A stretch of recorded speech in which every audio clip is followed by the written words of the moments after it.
পুজোর আগে সিউড়ি তিলপাড়া ব্যারেজে যান চলাচল স্বাভাবিক হওয়ার আশ্বাস জেলা প্রশাসনের। বুধবার সিউড়ির সার্কিট হাউসে হওয়া জেলা প্রশাসনের উচ্চ পর্যায়ের বৈঠক থেকে এমনই বার্তা। এই সড়কপথ বন্ধ থাকায় দুর্ভোগ চরমে পৌঁছেছে জনসাধারণে। নানান আলাপ আলোচনা বিশ্লেষণ বিশেষজ্ঞদের মত গ্রহণের পর বর্তমানে সংস্কারের কাজ চলছে জোর কদমে। সাধারণ মানুষ তাকিয়ে রয়েছেন কবে থেকে ফের যান চলাচল স্বাভাবিক হবে সেই প্রশ্নের উত্তর পেতে। শস্য বীমা যেহেতু অনেক ধান ফান নষ্ট হয়ে গেছে, তো কিছু বাঁধ নষ্ট হয়ে গেছে, যেমন মেন হচ্ছে তোমার লাভপুর নলহাটি, এগুলো তোমার ওই বাঁধ ফান নিয়ে আলোচনা হলো। প্লাস ধান চাষিরা যাতে ন্যায্য মূল্যে যাদের ধান নষ্ট হয় তারা যেন পয়সাটা পায়। তিলপাড়া ব্রিজ দিয়েও আলোচনা খুব তাড়াতাড়ি দিন 15 হয়ে যাবে। বিশেষ করে এই যে জল বৃষ্টি হয়েছে, এই বৃষ্টি হওয়ার ফলে যে বাঁধ ভেঙে গেছে, অসুবিধা হয়েছে মানুষের, সেই সমস্ত বিষয় নিয়ে আলোচনার জন্য ডিএম সাহেব ডেকেছে, মিটিংটা ডেকেছিলেন। তাতে এমএলএরা সবাই ছিলেন, এসআরডি চেয়ারম্যান ছিলেন।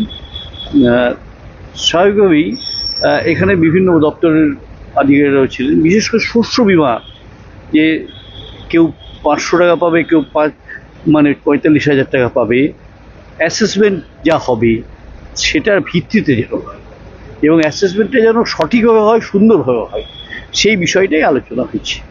এবং আরেকটা হচ্ছে ব্রিজের যে অবস্থাগুলো আছে সেগুলো সম্পর্কে আলোচনা হয়েছে। তিলপাড়া ব্যারেজটা যা ওরা কথা বললেন আধিকারিকরা, তাতে ওরা টাইম বলছেন যে 10 দিনের মধ্যে হয়তো চালু হয়ে যাবে। এই বিষয়গুলি আলোচনা হয়েছে, মুখ্যত এই বিষয়। জেলায় এমনি ক্ষয়ক্ষতির পরিমাণ নিয়ে বা কোন বিধানসভায় ক্ষয়ের পরিমাণ না, সেগুলো অ্যাসেসমেন্ট হচ্ছে। এমনি মোটামুটি কোনো সার্বিক না, এখনই পাওয়া যাচ্ছে না। আচ্ছা, আর একটা জিনিস, কালকে মুখ্যমন্ত্রী বর্ধমানের সভা থেকে বললেন যে বর্ষায় যে মাটির বাড়িগুলো ভেঙেছে সেগুলো আলাদা এবং এমএলএরা সেই লিস্ট জেলা শাসককে দেবেন। তো সেটা কবের মধ্যে বা আজকে কি কোনো লিস্ট জমা করবে? সেগুলো নিয়ে আলোচনা হয়েছে এবং সেই বিষয় নিয়ে কার্যকরী ভূমিকা গ্রহণ করবে।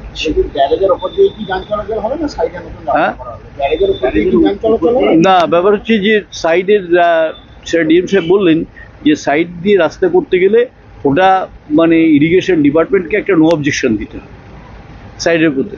আর মোটামুটি যেভাবে হচ্ছে ওরা বললেন আমরা ব্রিজটা কমপ্লিট করে দেবো। এটা তো 10 দিন বললেন মোটামুটি। হ্যাঁ, উপর দিয়ে যাতায়াত, সেটাই বললেন যে 10 দিন। আজকে আমাদের আমরা সবাই জানি আমাদের রাজ্যের মাননীয় মুখ্যমন্ত্রী গত 27শে জুলাই, 28শে জুলাই, 29শে জুলাই আমাদের জেলা সফর করেছিলেন। সেখানে তিনি স্পষ্ট করে কিছু নির্দেশ দিয়েছেন আমাদের উন্নয়নের ব্যাপারে, আমাদের যেখানে যেখানে ক্রিটিক্যাল গ্যাপ আছে সেগুলি ব্যাপারে। তারপরেও আমাদের নবান্নে মিটিং হয়েছিল, সেখানেও কিছু নির্দেশ দিয়েছেন। গতকাল আমরা ভার্চুয়ালি কানেক্টেড ছিলাম, পূর্ব বর্ধমান জেলা সফরে উনি এসেছিলেন, সেখানে আমাদের পাট্টা ডিস্ট্রিবিউশনের নিরিখে আমরা ভার্চুয়ালি কানেক্টেড ছিলাম এবং পুরোটাই আমরা শুনেছি তার নির্দেশের ব্যাপারে। সেই বিষয়গুলি নিয়েই আমরা আজকে প্রথম ধাপে আমাদের এসডিও, বিডিও এবং আমাদের এডিএমদের নিয়ে আমরা মিটিং করেছি। তার পরবর্তী ক্ষেত্রে আমাদের সেকেন্ড হাফে আমাদের এখানে জনপ্রতিনিধি যারা আছেন, অর্থাৎ আমাদের মাননীয় বিধায়ক যারা আছেন জেলার, তারা আমাদের এসআরডিএ চেয়ারম্যান সাহেব, আমাদের ডেপুটি স্পিকার পশ্চিমবঙ্গ রাজ্য বিধানসভা যিনি আমাদের রামপুরহাটের এমএলএ সাহেব, তো এই সবাইকে নিয়ে আমাদের মিটিং হয়েছে। মূলত আমাদের যেগুলি বেশি আলোচিত হয়েছে সেগুলি হচ্ছে আমাদের পাড়া আমাদের সমাধান। সেখানে আরো বেশি করে কিভাবে আমাদের রাজ্যের মাননীয় মুখ্যমন্ত্রী যেটা বলেছেন যে প্রত্যেকটি আমাদের বুথে এই আমাদের পাড়া আমাদের সমাধান করতে হবে, সেটা নিয়েও আলোচনা হয়েছে। এই আলোচনা আগেও হয়েছে, আজকেও হয়েছে, যাতে মানুষ সেখানে আপামর জনসাধারণ আসেন এবং তাদের মনের কথা বলতে পারেন এবং তাদের মিলিতভাবে প্রত্যেকটি বুথ এরিয়ার মধ্যে কি সমস্যা সেই কাজের তালিকা তারা তৈরি করতে পারেন এবং তার সাথে আরো মানুষজন ফুটফল যাতে বাড়ে সেইটি। তার সাথে সাথে আমাদের ডেভেলপমেন্টাল যে সমস্ত প্রসেস, বিশেষ করে এবারে আমাদের যেটা অভিজ্ঞতা হলো, গত পুরো 15-20 বছরে এই অভিজ্ঞতা আমাদের হয়নি। প্রতিবর্ষণজনিত কারণে আমাদের কোথাও কোথাও ইনান্ডেশন লাইক, অর্থাৎ বান বন্যা জনিত বা ইত্যাদি, বা কোথাও ওয়াটার লগিং, জমা জলের যে বিষয়, এগুলি আমাদের আলোচিত হয়েছে। সেখানে অলরেডি আমাদের রাজ্যের মাননীয় মুখ্যমন্ত্রী বলে দিয়েছেন যে আমাদের এই সমস্ত অতিবর্ষণজনিত কারণে যেগুলি আমাদের মাটির বাড়ি যেগুলি ভেঙে গেছে, যে বাড়িগুলি ভেঙে গেছে, সেগুলি তালিকা তৈরি করতে বলেছেন। সেই তালিকা আমরা অলরেডি আমাদের সবাইকে বলে দিয়েছি, তালিকা তৈরি হবে। আমাদের রাস্তাঘাট কিংবা আমাদের ব্রিজ কালভার্ট সেগুলি কোথায় কোথায় ক্ষতিগ্রস্ত হয়েছে সেগুলি নিয়ে আলোচনা হয়েছে। আমাদের যে বাংলা শস্য বীমা যোজনা, সেই বাংলা শস্য বীমা যোজনা যেটা যে কাজ শুরু হয়েছে সেগুলি নিয়ে আলোচনা হয়েছে। আমাদের তিলপাড়া ব্যারেজ বা অন্যান্য ব্যারেজের প্রতিবর্ষণজনিত কারণে যেগুলি হয়েছে সেগুলি হয়েছে। আমাদের পিএইচির যে জলের যে বিষয়গুলি, আমাদের টাইম টু টাইম যেগুলি যার অগ্রগতি বা ইত্যাদি, সেগুলি নিয়ে হয়েছে।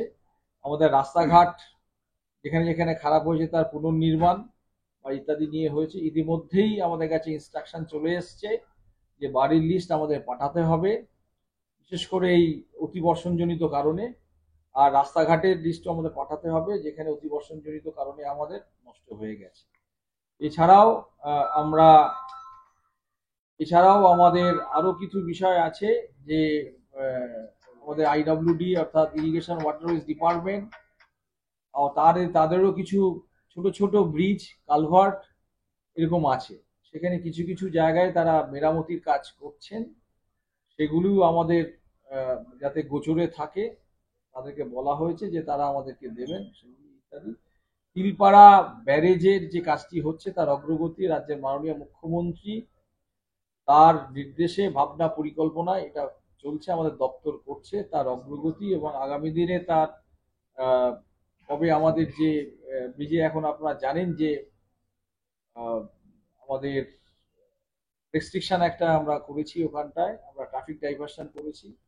সামনে যেহেতু পুজো আছে, সুতরাং আমরা আশা করব যে তিলপাড়া ব্যারেজের যে মেরামতির যে কাজটা হচ্ছে সেটা পুজোর আগে শেষ হবে এবং আমরা ব্রিজের স্ট্রেংথ বুঝে অর্থাৎ কতটা জোর নিতে পারবে, ঠিক আছে, সেইটা বুঝে আমরা এখান থেকে সেভাবে গাড়ি চলাচল।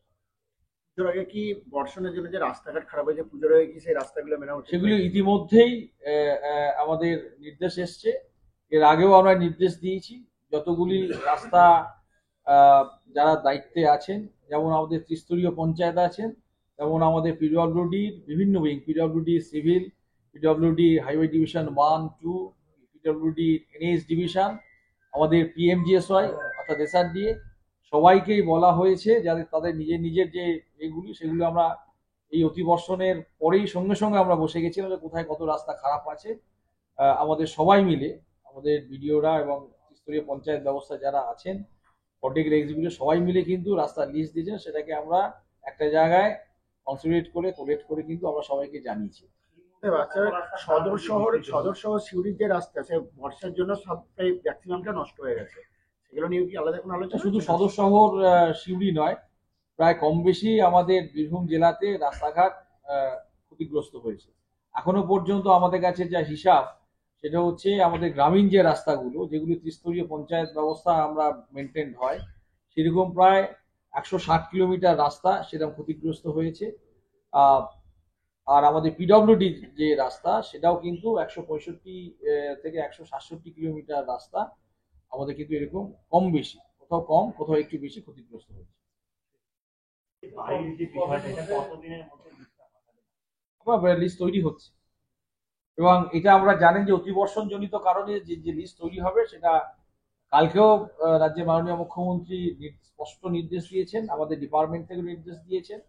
আজকে একদম সকালে প্রথম দিকে 10:30টার সময় আজকে আমাদের ভিসি ছিল, আমাদের রাজ্যের মাননীয় মুখ্য সচিব সেই ভিসি করেছেন আমাদের সবাইকে নিয়ে। সেখানেও কিন্তু সেই নির্দেশও এসছে, অতি দ্রুত সেই লিস্ট পাঠাতে হবে। এবং যেহেতু এটা অতিবর্ষণজনিত কারণে, সুতরাং বর্ষণজনিত মানে প্রাকৃতিক বিপর্যয়ে যেরকম CA2 আমরা রিপোর্ট দিই, সেরকম CA2 রিপোর্ট ফরম্যাটেই আমাদের বাড়ি এবং অন্যান্য যে ক্ষতিগ্রস্ত যে বিষয় আছে, ড্যামেজ ডিটেলস যেটাকে আমরা বলি, সেই ড্যামেজ ডিটেলস আমরা CA2 রিপোর্টে আসবে, যথাযথভাবে রিফ্লেক্ট হবে, সেখান থেকে নিয়ে আমরা রাজ্যে পাঠাবো। এগ্রিকালচারের ক্ষয়ক্ষতি তিনপাড়া ব্যারেজের উপর যান চলাচলের ব্যাপারে কি না, যান চলাচলের ব্যাপারে আমাদের ইরিগেশন ওয়াটারওয়েজ ডিপার্টমেন্ট আছেন, তারা আমাদের একেবারে আমাদের উপরওয়ালার ঊর্ধ্বতন কর্তৃপক্ষের নির্দেশে আমরা একদম দিনরাত এক করেই কাজটা করছি।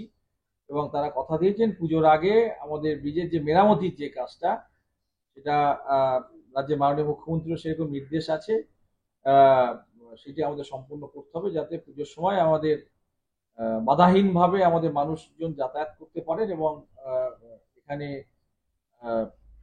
নর্থ এবং সাউথের যে আমাদের দুটো এমব্যাঙ্কমেন্ট যেভাবে আমরা এখানে কানেক্ট করছে, সেই কানেকশনটা আমরা করতে পারি। ভারী যান চলাচল আজকে যেটা আলোচিত হয়েছে, সেটা হচ্ছে ব্রিজের স্ট্রেংথ বিচার করে, সেটা তো আমাদের টেকনিক্যাল ব্যাপার, সেটা স্ট্রেংথ বিচার করে সেভাবে ব্যবস্থা নেওয়া হবে। ডেটের বিষয়ে তো এরকম আমরা এটাই বললাম যে আমাদের পুজোর আগে সবাই আমরা উৎসবে আনন্দ বা আমাদের হয়, বাড়িতে সবাই আসেন, তার আগেই আমরা ব্রিজের মেরামতি কাজটা আমরা কমপ্লিট করি। শস্য বীমা নিয়ে আলোচনা হয়েছে, শস্যের ক্ষয়ক্ষতি নিয়ে আলোচনা হয়েছে, সেটাও আমাদের CA2 রিপোর্টে ডিউলি রিফ্লেক্টেড হবে। আমরা কোথাও যেখানে যেখানে এরকম অসুবিধা হয়েছে, মানে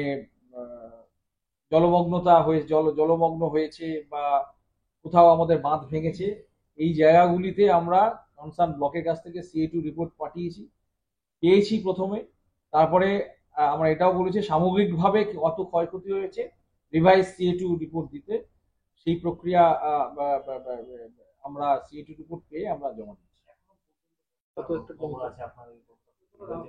এখন CA2 রিপোর্টে সেটা রিফ্লেক্ট হচ্ছে, এখনো আসছে। কারণ দেখুন, কেন এই রিপোর্টটা আমরা একদম ফাইনাল করতে পারছি না, কারণ কিছুটা স্পেল বাদ দিয়েও আবার বৃষ্টি হচ্ছে, রোজই কিন্তু ক্ষয়ক্ষতির পরিমাণ একটু হলেও বাড়ছে।